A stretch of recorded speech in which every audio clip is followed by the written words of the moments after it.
I was 18 years old when I got married. I belonged to a very conservative family, a Baloch family, where good daughters never say no to their parents. My father wanted me to get married, and all I said was, if that makes you happy, I'll say yes. And of course, it was never a happy marriage. Just about after 2 years of getting married, about 9 years ago, I met a car accident. Somehow my husband fell asleep and the car fell in the ditch. He managed to jump out, saved himself. I'm happy for him. But I stayed inside the car and I sustained a lot of injuries. The list is a bit long. Radius ulna of my right arm were fractured. The wrist was fractured. Shoulder bone and collarbone were fractured. My whole rib cage got fractured. But that injury that changed me and my life completely as a person and my perception towards living my life was the spine injury. Many people came to rescue. They gave me CPR. They dragged me out of the car. And while they were dragging me out, I got the complete transection of my spinal cord. Those 2.5 months in the hospital were dreadful. I was at the verge of despair. One day, doctor came to me and he said, well, I heard that you wanted to be an artist, but you ended up being a housewife. I have a bad news for you. You won't be able to paint again.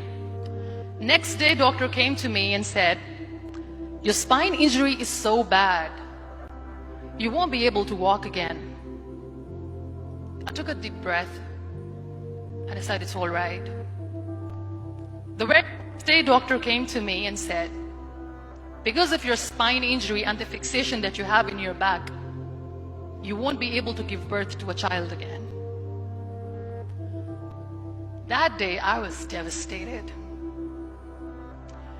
And that is where I started to question my existence. Why am I even alive?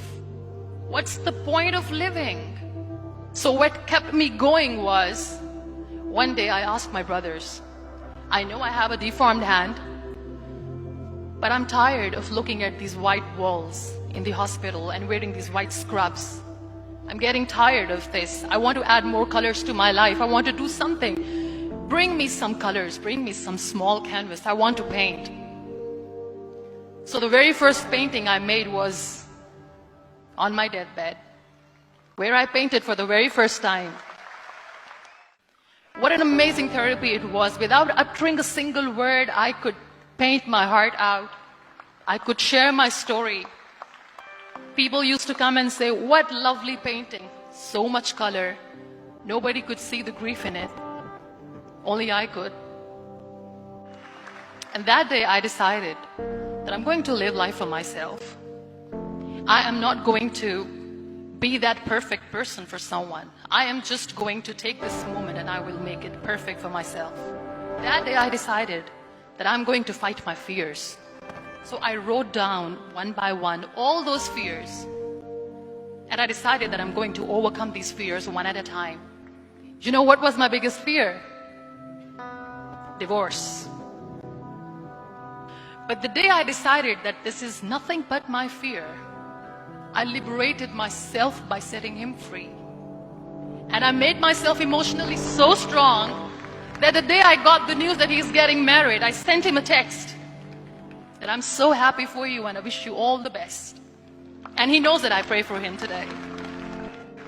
My biggest fear, number 2, was I won't be able to be a mother again. And that was quite devastating for me. But then I realized there are so many children in the world, all they want is acceptance. So there is no point of crying, just go and adopt one. And that's what I did. I gave my name in different organizations, different orphanages. 2 years later, I got this call from a very small city in Pakistan. I got a call and they said, are you Muniba Mazari? There is a baby boy and would you like to adopt? And when I say yes, I could literally feel the labor pain. I said, yes, yes, I am going to adopt him. I am coming to take him home. And that day, I was 2 days old, and today he's 6.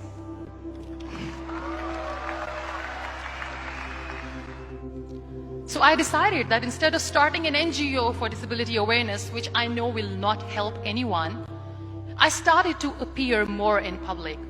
I started to paint. I have done a lot of modeling campaigns, different campaigns for brands like Toni and Guy. I decided that I'm going to join the national TV of Pakistan as an anchor person, and I've been doing a lot of shows for the last 3 years. I became the National Goodwill Ambassador for UN Women Pakistan, and now I speak for the rights of women, children. I was featured in BBC 100 Women for 2015. I'm one of Forbes 30 under 30 for 2016. So when you accept yourself the way you are, the world recognizes you. It all starts from within. We have this amazing fantasy about life. This is how things should work. If that doesn't happen, we give up. So my dear friends, let me tell you one thing. I never wanted to be on the wheelchair. Never thought of being on the wheelchair.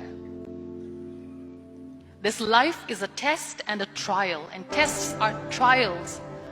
Are never supposed to be easy. So when you're expecting ease from life, and life gives you lemons, then you make the lemonade, and then do not blame life for that.